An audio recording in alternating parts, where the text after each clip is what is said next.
દરેક ભાગમાં જે ચરબી જમા થાય છે દરેકનું કારણ અલગ અલગ છે. તો થાઇસ અને હિપ્સના ભાગમાં ચરબી જમા થાય છે તો એની એક્સરસાઇઝ પણ બધા કરતાં જુદી હોઈ શકે.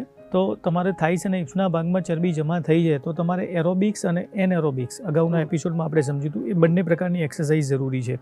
અને આ જે એક્સરસાઇઝ છે એ જમ્યાના 3 કલાક પછી રેગ્યુલર કરવી જોઈએ. બીજું કે રોજ તમે 15 થી 20 સૂર્ય નમસ્કાર સવારમાં ભૂખ્યા પેટે કરવામાં આવે તો પણ આની સારી ઇફેક્ટ આવતી હોય છે.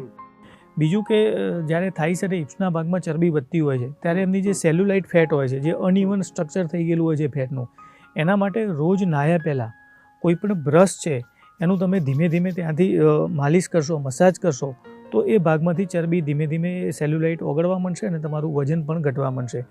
બીજું કે જે લોકોને થાઇસ અને હિપ્સના ભાગમાં ચરબી વધારે છે એ લોકોએ અઠવાડિયામાં એક વખત નાહતી વખતે જે નાહવાનું જે પાણી હોય છે એની અંદર થોડુંક એસેન્શિયલ ઓઇલના થોડા ઘણા ટીપા નાખી 20 ટીપા નાખી અને એ પાણીથી જ નાહવાનું, જેથી વાતાવરણની અંદરનો જે એસ્ટ્રોજન બોડીમાં એબ્સોર્બ થાય છે એનું પ્રમાણ ધીમે ધીમે ઘટશે.